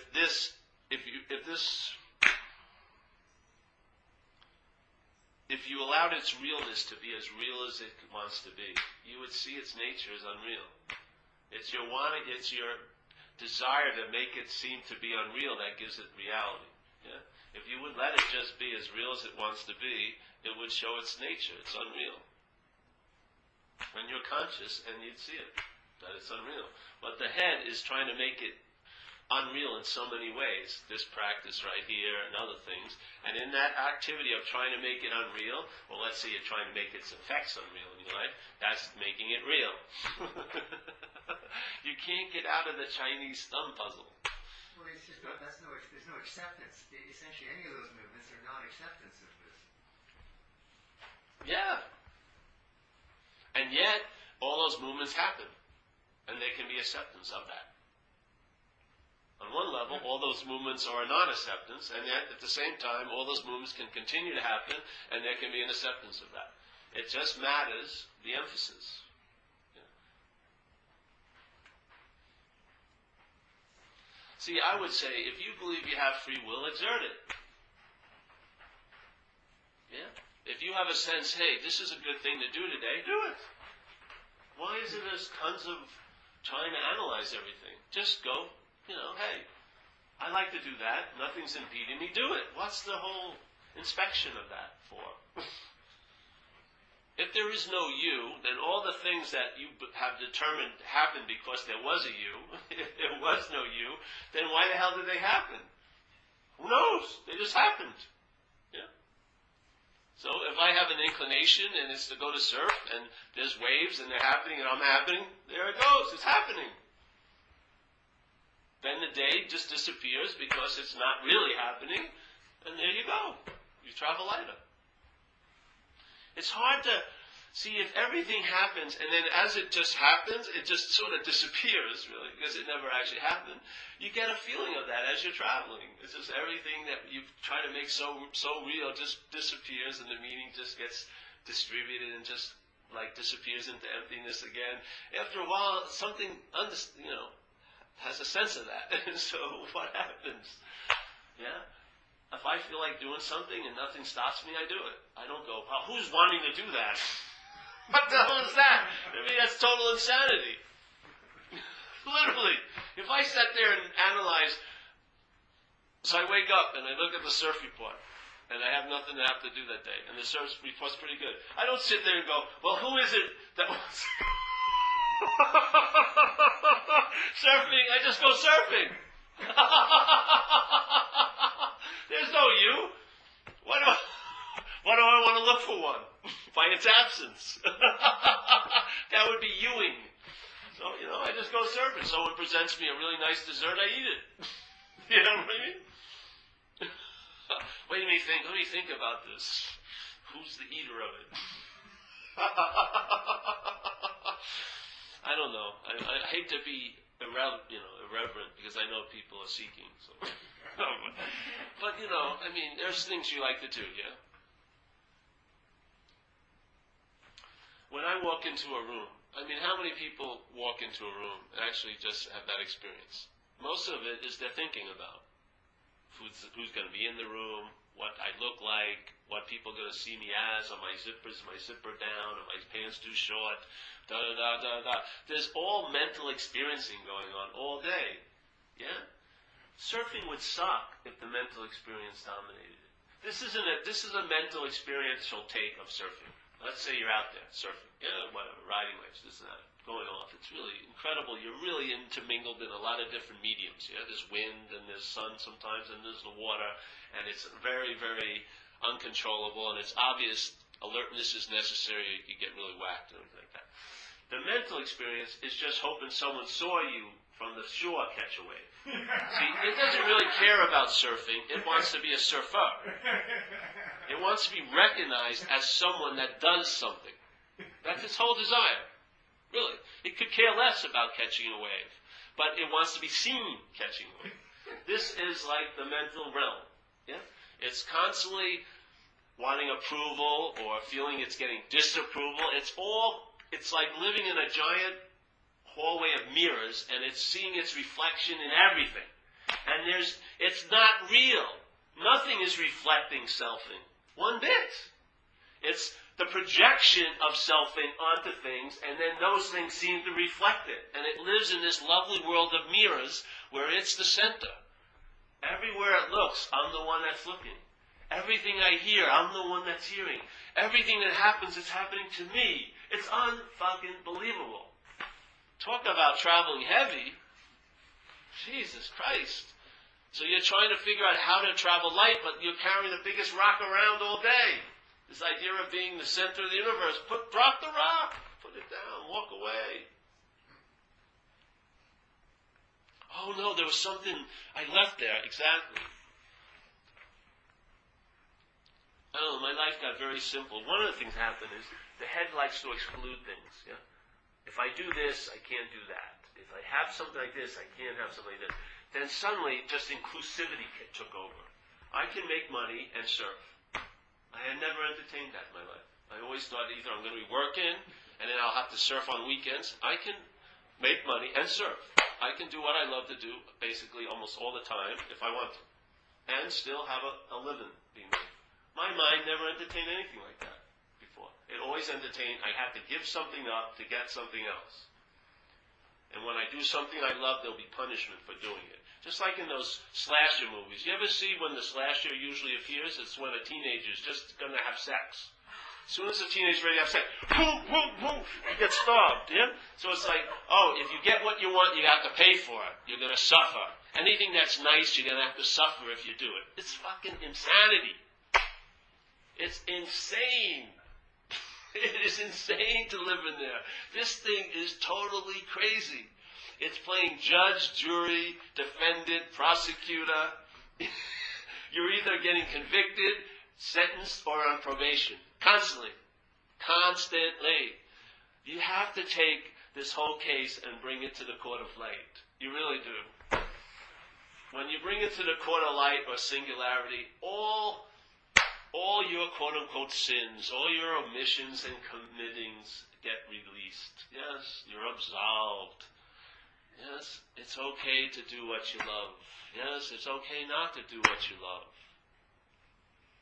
It's okay. Instead of trying to get to feel okay, you have a sense of okayness. Yeah? You lose all this insane interest in these convoluted ideas of what things mean to you, and your interest goes to other things. It spreads itself out. You're walking around, you see things in the sky, you look, it's like you're open and available. Yeah, it's not up the ass of self, living up in there. Denying how much it stinks. You know, making it say, oh, I'm doing really great. Look at what I have, but you stink. Fucking in the source of shit. Oh, no. It's getting really good here. I got a good location in hell. Where I live, it's 1 degree less hot than all the rest of hell. I'm making myself in the world. All right, sure, that's what you like. You know, It's like it being in an insane asylum. You think the person who has the bed nearest the door is closer to getting out. You're all in the insane asylum. Fucking, you're not escaping from it. Oh, I like their position. All right, sure. I'll work hard to get there. All right, so you get the first cracker at night instead of the last one. This is a freedom from all that, yes? You can't get freedom as that. You cannot get freedom as that by that. You can't. It's impossible. We would have tried. It would have worked in drugs. I was a total devotee of drugs. No one could have done it better than I did for those years. I swear to God, I shot up tons of drugs. And I stayed up 7 to 10 days in a row. A lot of times. I pushed it as far as I could go, and there was no fucking transcendence ever. There is no escape as a self from self-centeredness. None. If there was, we would have found one of those exits. We would have. We have been searching for a long time, all of us, to get out of this fucking box. And all we end up is trying to make it a little more bearable. And all the solutions here turn into fucking problems, don't they? Yeah, you meditate incessantly for 10 years, your knees are shot. There's always somewhere you're getting bit in the ass. You know? Like when I was a macrobiotic, the center of my universe was my intestine. All my intention was there. I was just, how was it feeling? I swear to God. It was unbelievable. It's like my attention interest could have been on tons of things, and it all right here. How's my intestine? Oh, I eat that fucking, multi-grain cracker. Oh, shit. I'd go into saunas and not sweat. I took macrobiotics so serious, I never drank any liquid. Just bancha tea. All I drank. I was 220 to sauna, no sweat would be produced. I was dry like a piece of papyrus with the hopes of getting better. It's fucking insanity. Seriously. Sweat.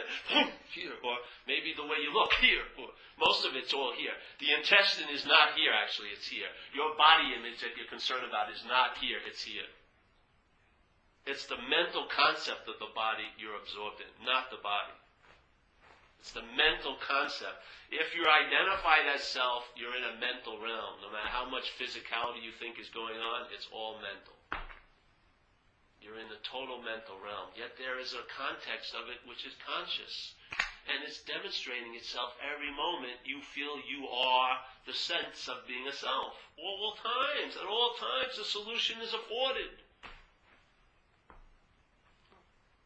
What happens if your attention goes on being conscious instead of being hijacked and I'm conscious? What do you think that attention will be used to reveal? Consciousness. Instead of constantly being used to reveal you as what's conscious. Yeah? If the attention is put on the act of being conscious, what is intimated? Consciousness. If my attention is put on the reaction of the mental process to conscious contact, which is I'm in conscious contact, what's my attention going to do? It's going to keep me bound to the idea of being Paul. The same attention frees me in every moment or binds me in every moment, in a sense. Yeah. It matters where it rests. If it rests on the act of being conscious, because you're conscious, you can notice that. Yeah. Or is it resting on I'm conscious, which causes you to be unconscious of what? Consciousness. And if you're unconscious of consciousness, you're living as if your conscious exists. That's the mental realm. And there's no solution in the mental realm as a product of the mental realm. How are you ever going to get out of there? You can shoot as many drugs as you want, you're never going to transcend it. You can do as many walks around the Ganesh statue, you're never going to transcend it. You can pranam as many thousands and millions of times, there's never going to be a transcendence of it.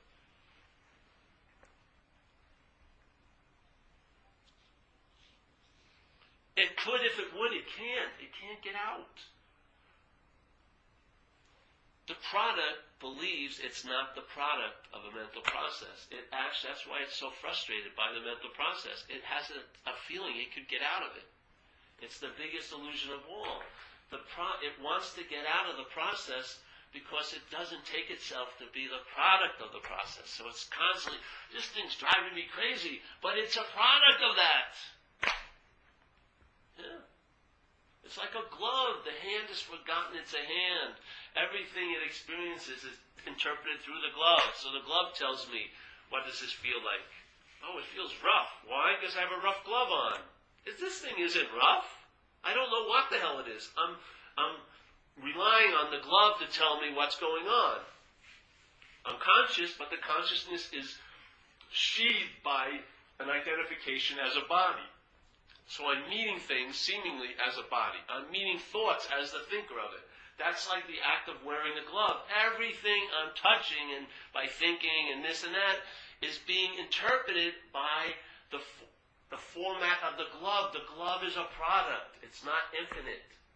It's not ultimate. It's finite. And it's made and constructed. And it can only deliver the message that the gloveness makes it deliver.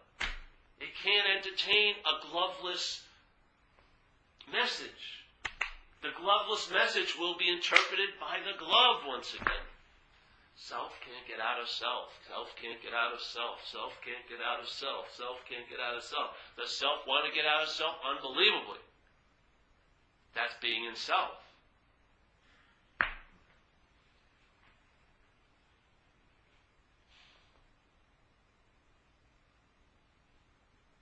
So Paul, Yeah. you're saying that self can't get out of self. Yeah. The kinds of meditation that, I agree with you, for 20 years, meditation was seen. And there seemed to be some progress. Yet at the same time, there was no progress. But what's seen, the meditation, can sometimes be acknowledged or recognized. Yeah. Exactly. That's not the self. That's the soul. No. You're conscious, so you can acknowledge things. What happens is the acknowledgement gets claimed by the mental process. So sometimes you feel something in your gut, or you come to a meeting, maybe not this one, but others where you have you resonate, that word people like to use. It resonates, yeah? But how that is claimed is it resonated to me. The me is what you're not. The resonation was an event, here. It happened, but it didn't happen to you. That's where the event gets interpreted. So the event is an event that's happening, but then it becomes an event that's happening to you. That puts it into the mental realm, yeah? And then time is added to it, so you go, I haven't had that many events like this. And other people have had more events, so they must be much more progressive than I am on the path, and I'm going to take the path they did so I can have, more events in the future. So the event isn't just seen as an event, it's now seen through the lens of time. I haven't had this event much, I want to have this event. So now desire arises to have what? That event, yes? All this occurs in the mental realm. The seeing of it is not of the mental realm. It is just the seeing of it. The seeing of it is happening at all times as the mental realm is representing the seeing, as you looking. So there's your solution, right where the seeming activity of the problem is.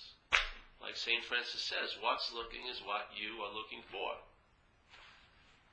What's the dilemma there? If what's looking is what you are looking for, and in both the little segments of the statement there's looking in both, then I would say the looking is it. Yeah? So what's looking, I like to say what's seeing. I'll say what's looking is what you're looking for. What would happen if you just took the you out? You would see what's looking is looking for. What's the problem? What's looking is looking for. Consciousness is conscious of. What's the problem? What's looking is what you are looking for. The you is what changes everything. Yeah? What's looking is looking for. Tell me where the problem is there. I'm sensing what's looking is looking for all day. I'm looking for a place to eat later. I'm looking for this. I'm looking for that. What's the problem? The you. What's looking is what you are looking for. Everything changes, yeah? It's because the you distributes meaning to the looking for. It also distributes meaning to the looking. And the meaning it gives to looking is it's not you. And the you gets the meaning that it's you. And now it's really important what you look for, because you're really important. And the what's looking gets very underemphasized, yes? The mental process goes beep. I'll just make that important as a concept in the mental process, but not the real deal. I don't really want to be free. I want to be free. Yeah, I want to be free as a me. Freedom is from me. I don't want that. Yeah? I want to be free as a me. I want everything to get better, just as I am. Yeah? I want to get a better self, or an improved self. Yeah, yeah. So you see that I'm not that. That's my only hope here, in a way. I'm just sharing a way that I go about it, and it's not even a way. I don't like the approach of describing what that wonderful, non-describable place is. I just want to describe what's not happening. Yeah. See the construction of selfing. See that it's a verb. There is no noun. The noun is what the verbing makes up an illusion of. Yeah? You get a sense, consciousness forgets itself and starts taking itself to be a product of a mental process. Yes? It fuels the whole movie, and it doesn't realize it's the light that's fueling the movie it now wants to get out of, as one of the objects in the movie. How could the object get out of the movie? It would be another segment of the movie. It would be the segment of the object gets out of the movie. But that's not getting out of the movie. It would just be another segment, another. Oh, and now the object's back into the movie. Oh, Jesus. And so, being self-centered, the object must have done something that brought him back into the movie. So let me start doing something that will bring me out of the movie. Oh, that's the movie. Yeah. What's the problem with looking for if there isn't a you? It's the you. The you. So what's looking? Take the you out, it's looking for. Tell me where's the problem.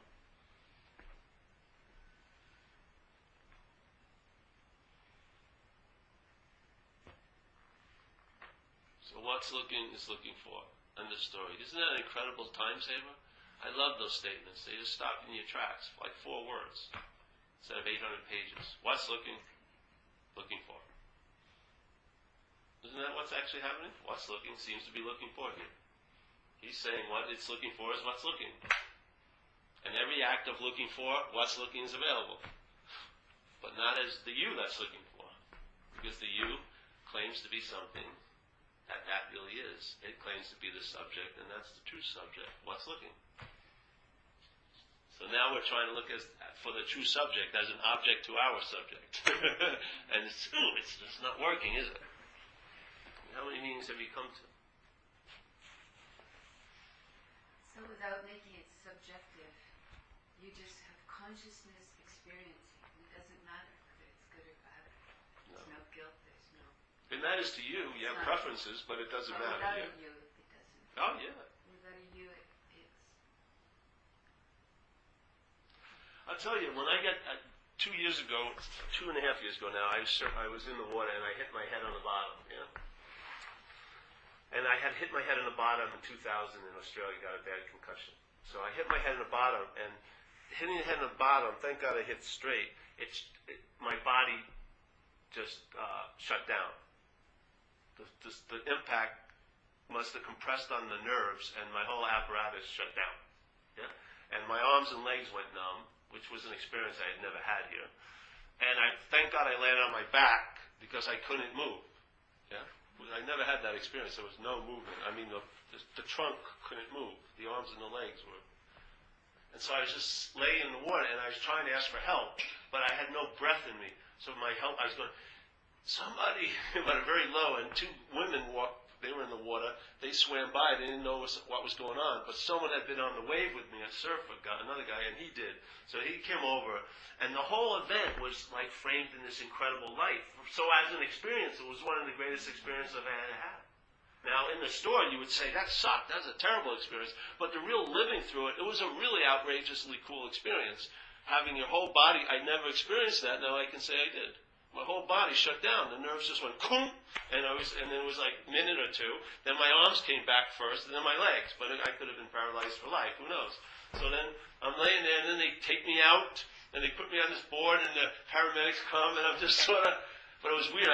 Everyone that was around me, I could tell who I could trust or not. I just looked at them, and I could see, no, you wouldn't want to rely on that person.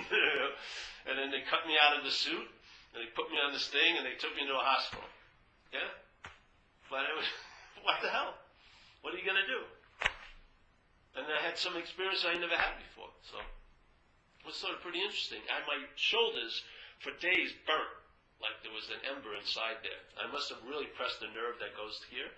So it was like, I never had that experience. If your finger even came close, because, you know, your brain thinks your body's out here. It doesn't see this. Your brain, they've studied it. It does not picture the body as this. When you're driving a car, the brain thinks the car is your body. If you're adept at painting, the brain actually encompasses that brush as your hand. That's why if I was a house painter, you could feel the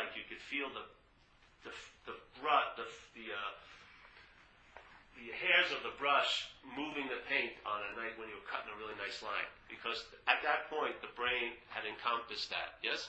When you're doing something you love to do, the brain isn't seeing the body as doing it.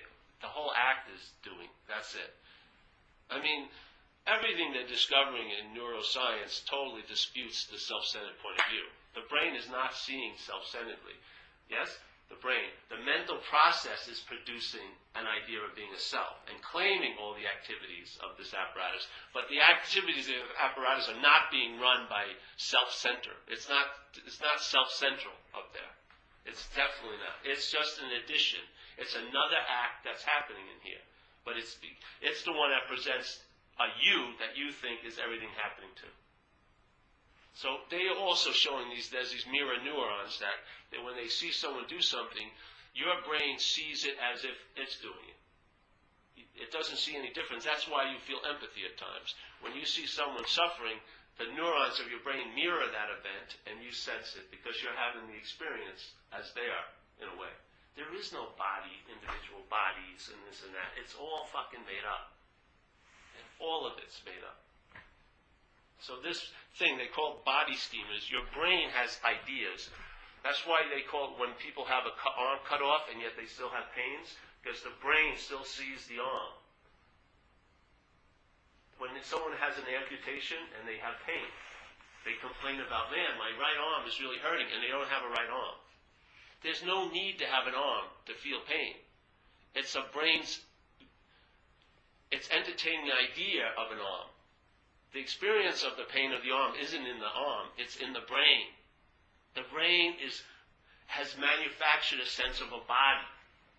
It's an extension of something that's entertained. And your body, they say, is your body is actually all around you from this, where your fingers can go. And this all supports shamanism when they talk about the illuminated orb, that you're a light body that goes all the way here. Yeah? So your brain has you like this. So you're a space. Part of you as a body is space to the brain. Now the mental process does not entertain that. It obviously does it. It entertains you as this alone. But the brain isn't entertaining that. The brain is seeing this as your space. So that's why when you feel someone has invaded your space, like a close talker, when they're too far up, it feels like they're in your space. Well, in fact, it is an experience that they're in what you call your space. The brain is thinking this is you. Yeah? It's just... And they can't find any source of consciousness. The brain people are they're so into the brain, they're thinking brain produces consciousness, but they can't find the source of consciousness. So now they're saying, well, I think it's all these different areas of the brain activity that produce the sense of consciousness. Because this identification is so strong, we can only find the solution in a physicality. They don't entertain that consciousness is manifesting through the brain. Yes? There is a guy that does it. Yeah? Yeah, because the brain is like the lenses, when we were talking about the other day, as the telescope. Yeah? When the scientist looks through the telescope, the lenses allow him to have an experience that the stars are closer. They haven't moved. If you see the event, the stars have not moved closer to the telescope. But perceptually, it seems that they are. So the brain is like the lenses. Consciousness is moving through this apparatus, and it manifests a world, like a dream. And even the dream we don't know about. We're not even clear about the dream as a dream object. We're thinking this is it, and yet while we're thinking this, the brain is thinking this is the body. Yes? All his space is the body. And when I'm painting, that's my hand. the whole brush, or when I'm in a board, or whatever, the whole event, or when you're driving, the whole car is you. That's why people flip out when they're driving, yeah? Hey, that guy just turned in my lane. Tons of road rage and all this shit happens. We're so out to lunch, self-centeredness, we don't have a freaking clue what's going on. Even what we call our realm, we have no idea what's going on. So Yeah? the heart electromagnetic field's 40 feet from your body. Yes. And so you could say that's your energy body. Now, which one which is previous to the other one? I would say the energy, obviously, but no, this is what's established as us. Because the mental process has claimed this as its ally. This is what makes the story of being a long-lasting, independent, separate entity concrete, is perception of a body. Because I can see you as different, so therefore the thoughts that are happening in this must be different than the thoughts that happen in you. Yes? The we-ness would totally eradicate most of our dilemma, but it's always I-ness we're seeing from. Whenever I, me, my, I, me, my, I, me, my. Yeah. That's the whole solution in recovery, is you see the we of it. You see that you've been taken over by a parasite. Let's say this. Let's say we have a little time, yeah? Let's say you have candida. You ever hear of candida?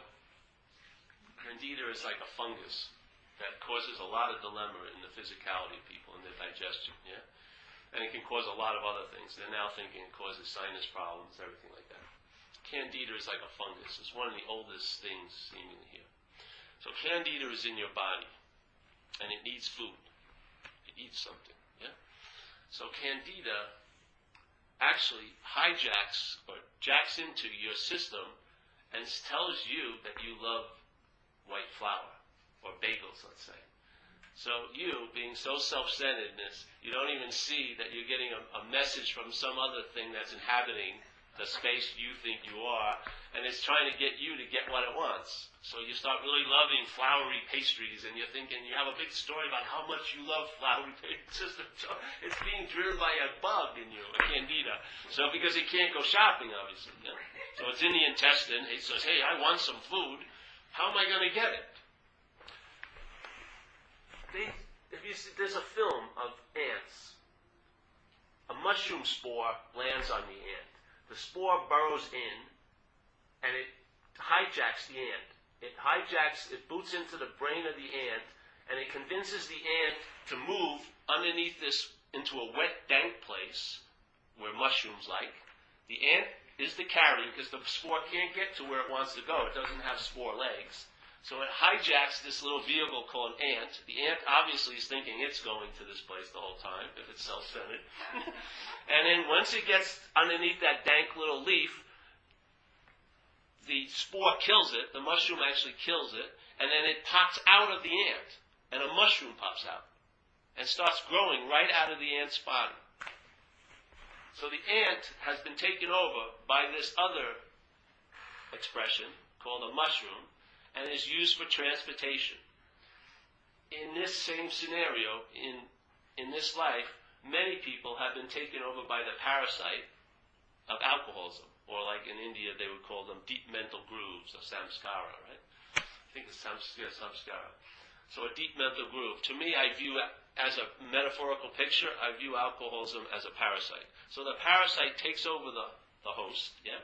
And the parasite wants certain fuel, and its fuel is produced by introducing alcohol in the body, and then the body breaks it into acetone, and then it creates a craving for more acetone. Really, that's what happens in an alcoholic body. So the brain, it can't drink, yeah? It doesn't have a mouth. I mean the alcoholism, but it wants fuel because it wants to fuel its expression. It's taking you over, and how it can express through you in a really glorious way is give it its fuel and it'll really go to town. So it convinces you against all evidence contrary. Like, I mean, you had your ass kicked every time you've ever drank or used, but it makes it sound like a good idea. It says, oh, Jesus, yeah? Usually what it would do is it brings you to a point of fuck it. That's what happened with me. You know it's no way I'm going to do something. No fucking way. But then things started being interpreted. You're never going to meet somebody. They're planning on firing you. It's like a weatherman forecasting lousy weather. and you're starting to buy it. We call it false evidence that starts to appear real. Yeah. So it starts running this advertising, and the advertising always brings you to a point of fuck it. And when you say fuck it, it offers its solution. Let's get loaded. Yeah. Well, let's go sleep with my best friend's wife or something. You know, it's some insane thing. And if you comply, now you give your arm to the parasite and you reach for its fuel. Yeah.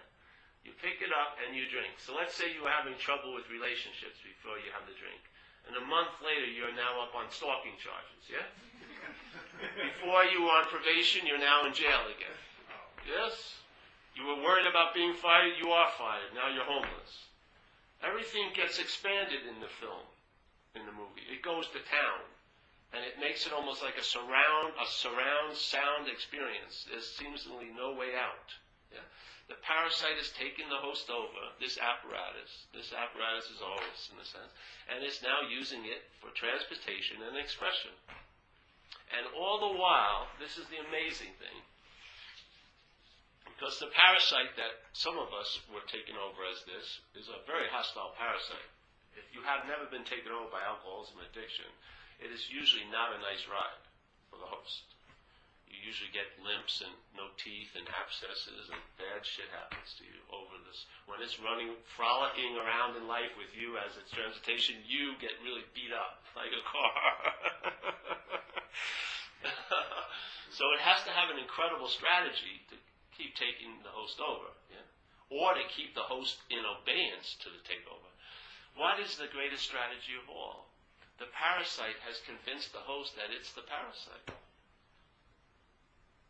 It's infected the presentation of you as a self, and it's using that presentation to express through. And everything it expresses into your life, you claim it to be you. All you're acting out, it was you that acted out. All the anxiety I've been dealing with every day, it's been you that has the anxiety. It's a product of something else. You didn't have tons of anxiety unless you were in an abusive situation. When I was a kid, I didn't have any anxiety at all, from about 2 to 5. It's only when the thinking started that anxiety became a possibility. It was just what was happening. When I didn't get what I wanted, I'd flip out and then I'd be okay. It was so fast, everything. Yeah. What happened? It's like being taken over. And the insanity of it is anything could take us over here, and we claim its expressions as ours. And if you claim its expressions as ours, you can never entertain being free of it, because you're identified as it. All you can do is entertain getting a therapy, or maybe you just keep offering more of your life, but it's gluttonous. It will just keep taking more. You know what I mean? It will just keep taking more. More and more of your life will be an area of expression for it. Every aspect of you. For me, like, when I was a kid, you have that youthful potential and there's some kind of glow in you. After years of alcoholism, I remember I was with a woman who knew me when I was young. She really liked my energy and says, Paul, it's out now. The parasite's totally, she didn't say it that way, but you're not, it's gone. You're just dead to that. So you're being used for transportation, running around, and all the while, it has a perfect hiding place because you never think, I'm not that. You never do. Or if you think you're not that, you think it has that. So there's no way of escaping it. Yeah. And you won't know. It's like you will not know the real dilemma of selfing. And we're in here calling it a dilemma. Obviously it isn't a dilemma, but give me a break with that stuff because people are suffering too. So let's look at it as a dilemma. So, in that dilemma, there'll be a recognizing of it, but you're recognizing as it. So there's no escaping as a self from the effects of self. Yeah, that's the dilemma in a way. And I found there's no way out, because if there was, I would have found it. I mean, at least in that one avenue of drugs, because I was a perfect drug addict. I mean, it was my total preoccupation for every minute I was awake every day for years. I'd given up everything for it. Talk about devoted. I gave up everything for it. Every freaking thing. Whatever came in the way, nothing was put in front of that. Everything. I loved cocaine. It was the greatest love of this life was cocaine. I would do anything to do it. Women were just something I got high on. when I was in a relationship with Coke. That's all. It was nothing to do with anything. So if that couldn't change, if I couldn't find it that way, it's not to be found. Yeah. Now, if I looked at my spiritual process, there'd always be a doubt because I wasn't the greatest meditator. I didn't see every teacher. I didn't give up everything and move into the ashram. So there always could have been this yet. Well, if I would have done that, then maybe it would work. But I've seen it. It's ridiculous to me. Yeah. I don't see that there's any yet there. It's just there's no possibility of transcending this place as an action figure of this place. I don't care what you do, the greatest thing or the worst thing. So, there you have it in a way. Sit with that news and see what occurs. Yeah? See, utter defeat in AA is actually victory. Total collapse is expansion. It's just the way it goes. When the head is holding out with some kind of relevance, this is never going to let go.